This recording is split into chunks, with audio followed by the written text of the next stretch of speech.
نماز خطبہ سنے بغیر ادھوری رہ جاتی ہے۔ پوچھنا یہ ہے کہ اگر کسی وجہ سے خطبے کی آواز نہ پہنچے تو اس صورت میں خطبہ سنے بغیر جمعے کی نماز ہو جائے گی یا نہیں؟ جو شخص جمعے کی نماز میں شریک تھا اور اس تک خطبے کی آواز بے شک نہ پہنچی ہو، جس طرح پرانے زمانے میں نہیں پہنچتی تھی، اسپیکر نہیں ہوتے تھے، مجمع زیادہ ہوتا تھا، تو ہر بندہ تو خطبہ نہیں سنتا تھا، اس لیے حاضری شرط ہے۔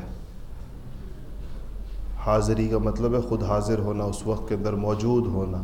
سماعت شرط نہیں ہے کہ سننا بھی ضروری ہو، بشرطے کہ وہ جمعہ سننے کے علاوہ کسی اور کام میں مشغول نہ ہو۔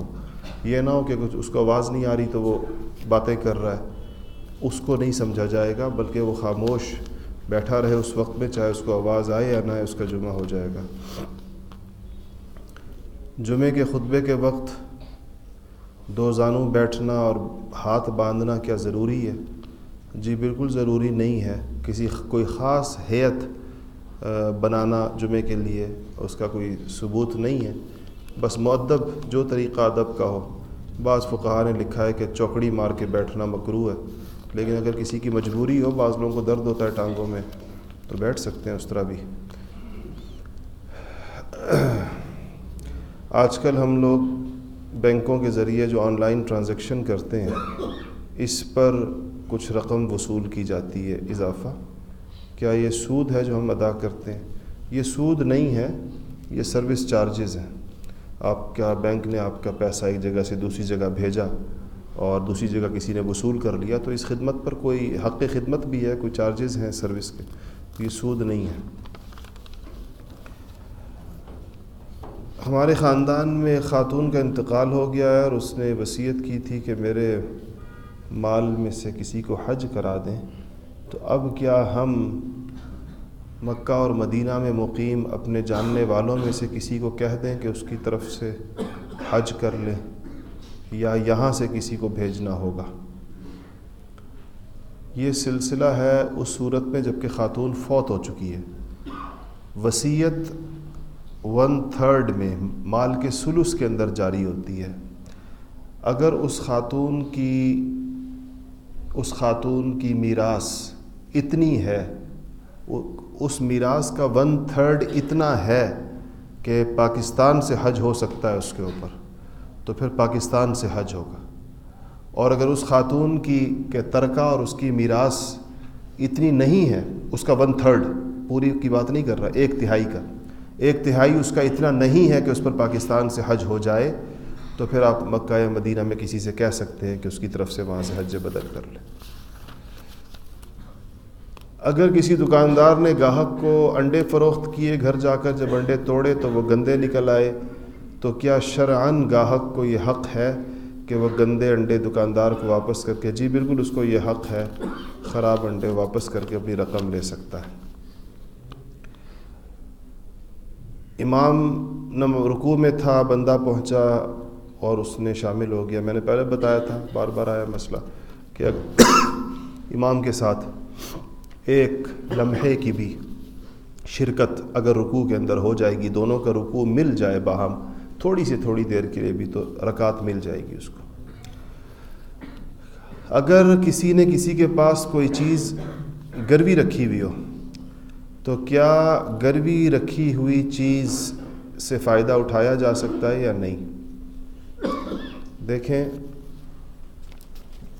گروی رکھتے ہیں قرض میں، اور قرض کے بارے میں ایک بہت واضح حدیث ہے کہ کل قرض جر نفعا فہو ربا۔ یہ 4-5 الفاظ ہیں، اس کو یاد کر لینا چاہیے، کیونکہ سود کی اور اس کی پوری جس کو کہنا چاہیے بات اس میں آ جاتی۔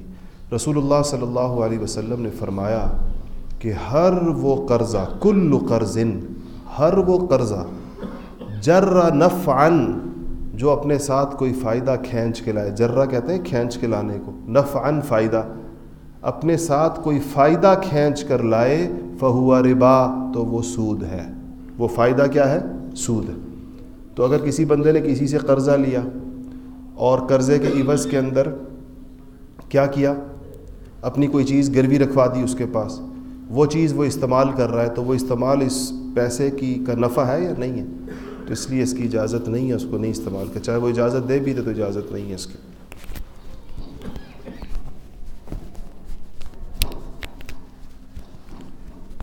اچھا یہ کہتے ہیں میں سیالکوٹ میں رہتا ہوں اور ہفتے میں 2 دن کے لیے اسلام آباد آتا ہوں، تو میں اسلام آباد میں نماز پوری پڑھوں گا یا قصر کروں گا؟ آپ قصر کریں گے جب تک کہ آپ یہاں 15 دن سے زیادہ ٹھہرنے کی نیت نہ کر لیں، اس وقت تک آپ قصر کریں گے۔ یہ بتائیں کہ کیا کرسی پر بیٹھ کر نماز پڑھنے والا امامت کر سکتا ہے یا نہیں کر سکتا؟ اگر کرسی پر بیٹھ کر نماز پڑھنے والا رکوع اور سجدہ کر سکتا ہو، رکوع سجدہ زمین کے اوپر کرتا ہو یا کر سکتا ہو یا کرے تو وہ امامت کرا سکتا ہے، لیکن اگر کرسی پر بیٹھنے والا اشارے سے رکوع اور سجدہ کر رہا ہے، نیچے نہیں جاتا زمین کی طرف، تو وہ امامت نہیں کرا سکتا ٹھیک آدمی کو، ہاں اپنے جیسے لوگوں کو کرا سکتا۔ اچھا جی، اگر 2-4 آدمی کسی رقم کے اوپر راضی نامہ کر لیں اور دونوں فریق اس پہ راضی ہو جائیں، پھر وقت گزرنے کے بعد ایک فریق اس میں سے آئے اور کہے کہ میں اس راضی نامے کا انکار کرتا ہوں، تو وہ گناہ گار ہے اور وعدہ خلافی ہے یا نہیں ہے؟ جی ہاں، جب 2 فریق کسی چیز کے اوپر راضی نامہ کر لیں، اس کے بعد کسی ایک کو اس سے پیچھے ہٹنے کی اجازت نہیں ہے، کسی ایک کو کہ وہ کہے کہ میری طرف سے وہ جو جب ہو گیا وہاں پر، اب دونوں باہمی رضامندی سے تو اس سے پیچھے ہٹ سکتے ہیں، ایک بندہ نہیں اپنی طرف سے، جس کو کہتے ہیں نا یونیلیٹرلی، وہ پیچھے نہیں ہو سکتا۔ ہم جس فیکٹری میں کام کرتے ہیں تو وہاں جمعے کی نماز پڑھتے ہیں، لیکن مسجد چھوٹی ہونے کی وجہ سے سب لوگ ایک مسجد میں نہیں آ سکتے، تو کیا ہم وہاں 2 جماعتیں کرا سکتے ہیں؟ نہیں جی، ضرورت حاجت کی وجہ سے کرا سکتے ہیں کیونکہ جگہ نہیں ہے۔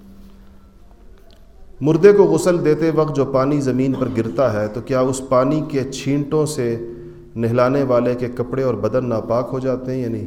جی یہ مائع مستعمل اس قسم کا جو ایسے ناپاک ہو جاتے ہیں، اس کے بعد اس کو خود بھی کپڑے بدل لینے چاہیے جن کے کپڑوں پر مردے کو نہلاتے ہوئے پانی گرا۔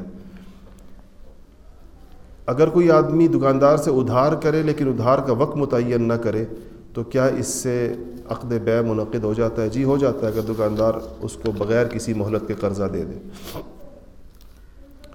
اچھا جی، یہ سوال پہلے بھی آیا، پھر بھی سن لیجئے، لوگوں کو زیادہ مسئلہ ہے۔ ایک بندے کے پاس 1 تولہ سونا ہے، 2 تولے چاندی ہے، الگ الگ شمار کریں تو زکوٰۃ نہیں بنتی، تو کیا ہوگا؟ بھئی اس پر یہ ہے مسئلہ کہ سونے کا نصاب 7.5 تولے چاندی ہے اگر صرف سونا ہو تو، چاندی کا نصاب 52.5 تولے چاندی ہے اگر صرف چاندی ہو تو۔ اگر سونا اور چاندی مکس ہو یا سونا اور کرنسی ہو یا چاندی اور کرنسی ہو یا سامان تجارت ہو جس کے اوپر زکوٰۃ آتی ہے، اس صورت کے اندر زکوٰۃ کا نصاب 52.5 تولے چاندی ہے۔ 52.5 تولے چاندی کی جو بھی قیمت ہوگی، آج کل کوئی 35-40 ہزار روپے ہوتا ہوگا میرا خیال ہے۔ پرانی کرنسی کی تبدیلی کا طریقہ کار یہ ہے تو کہ جب کوئی شخص پرانے نوٹ نئے نوٹوں سے تبدیل کرنا چاہے تو بینک اس سے کچھ کٹوتی کرتا ہے، پتہ نہیں، میں نے تو نہیں سنی یہ بات کبھی، ایسے کٹوتی ہوتی نہیں ہوتی ہیں جی؟ مثلاً 100 روپے کے پھٹے پرانے نوٹ کے بدلے میں نئے نوٹ 5 یا 10 روپے کم ملتے ہیں، تو ایسا کرنا شرعاً جائز ہے یا نہیں ہے؟ بالکل جائز نہیں ہے۔ ایک ہی اچھا ایک چیز یہ بات ذہن میں رکھیں کہ کرنسی جب بدل جاتی ہے تو کمی بیشی جائز ہو جاتی ہے، کرنسی بدل جائے تو کمی بیشی جائے، بس یہ کہ ایک ڈالر کے بدلے میں 100 روپے، تو بھی تو کمی بیشی تو ہے نا، لیکن جو کرنسی الگ الگ ہے، کرنسی ایک ہو تو کمی بیشی جائز نہیں، یہ نہیں ہو سکتا 95 روپے دے کر 100 روپے لے لیے جائے، کیونکہ دونوں روپے ہیں۔ یا جیسے ہم جب پہلے لاہور میں طالب علمی کرتا تھا، ایک مدرسے میں پڑھتا تھا لاہور میں، تو وہاں ہم ویگنوں کے اندر سفر کرتے تھے، تو ویگن میں بیٹھے ہوتے تو کنڈکٹروں کو ہم دیکھتے تھے کہ وہ وہاں کچھ لوگ چوکوں پر ہوتے تھے، ان کے پاس سکے ہوتے تھے، تو وہ کنڈکٹر اس کو 10 روپے کا نوٹ دیتا تھا اور وہ اس کو 8 روپے کے سکے، اس زمانے میں روپے کا سکہ چلتا تھا، وہ اس کو 8 روپے دیا کرتا تھا، تو یہ جائز نہیں ہے، یہ سود ہے۔ اچھا جی، ہاں یہ انہوں نے اسی سے متعلق چیز پوچھتی ہے کہ اس بارے میں کیا کہتے ہیں؟ اگر کسی شخص نے $1000 جس کی قیمت اس دن 100 روپے ڈالر کے اعتبار سے 1 لاکھ روپے بنتی ہے، وہ 1,20,000 کے عوض خریدا اور مذکورہ رقم کی ادائیگی کے لیے 3 ماہ کی مدت مقرر کر لی کہ 3 ماہ کے بعد رقم کی ادائیگی ہوگی، یہ جائز ہے یہ ناجائز ہے؟ یہ ناجائز ہے۔ آپ نے اگر $1,000 1 لاکھ کے بیچے یا 1,20,000 کے بیچے جتنے کے بھی بیچے، کیش میں ادھار نہیں ہو سکتا. یہ اصول ہے کہ کیش میں جب یہ اس قسم کی خرید و فروخت ہوگی تو اس کے اندر ادھار نہیں ہو سکتا. تو یہ چونکہ ادھار ہے اس سے یہ ناجائز ہے. یعنی اسپاٹ پیمنٹ ہوگی کیش کے اندر. جب آپ کرنسی، سب سے نازک مسائل سود کے اور حلال اور حرام کے وہ دو کاروباروں کے اندر ہے. ایک یہ جولری کے کاروبار کے مسائل جس میں سونا چاندی انوالو ہوتا ہے، اور ایک یہ منی ایکسچینج کے جو مسائل ہیں جس میں، کیونکہ یہ کیش ہے سارا. آپ کو پتہ ہے نا کہ فقہ کے اندر ہم جب کیش کہتے ہیں تو ہماری مراد کرنسی، سونا، چاندی تینوں ہیں. اس تینوں کو نقد کہا جاتا ہے عربی کے اندر. ان کے مسائل سب سے زیادہ حساس ہیں بنسبت کموڈیٹیز کے، بنسبت دوسری چیزوں کے. اس میں تو وہ دوسری چیز ہے نا. یہ تو میں بات کر رہا ہوں دوسری ادھار باقی چیزوں میں جائز ہے. اگر آپ عام خرید و فروخت کرتے ہیں اس میں ادھار جائز ہے. کرنسی کے اندر آپ ادھار نہیں کر سکتے، سونے چاندی میں بھی ادھار نہیں کر سکتے. یہ لکھا ہے کہ ہم مزدور لوگ ہیں، محنت بہت زیادہ کرنی پڑتی ہے جس کی وجہ سے روزے نہیں رکھتے. اس بارے میں کیا حکم ہے؟ تو حکم یہی ہے کہ روزہ رکھیں، اور روزہ رکھنا پڑتا ہے. جب مزدوری کی وجہ سے روزہ نہیں چھوڑا جا سکتا انسان اس کے اندر. اسی لیے مالکوں کو قرآن نے یہ اس حدیث میں نبی پاک صلی اللہ علیہ وسلم نے فرمایا کہ اپنے ملازموں کے اوپر روزے کے اندر بوجھ کم کر دو، ان کے اوقات کم کر دو. تو وہ کرنے چاہیے، ورنہ انسان کو اس مہینے کے اندر اپنے لیے کوئی متبادل کام سوچنا چاہیے. کیونکہ روزے سے تو فرض ہے نا. وہ تو اب ایک آدمی کہہ سکتا ہے ہم مصروف ہوتے ہیں، نماز نہیں پڑھ سکتے، اور یہ کہے کہ ہم کام کرتے ہیں روزہ نہیں رکھتے. یہ فرائض اس طرح ساقط تو نہیں ہوتے انسان سے.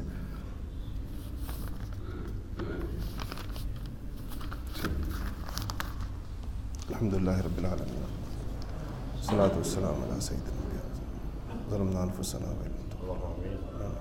برحمتک یا ارحم الراحمین.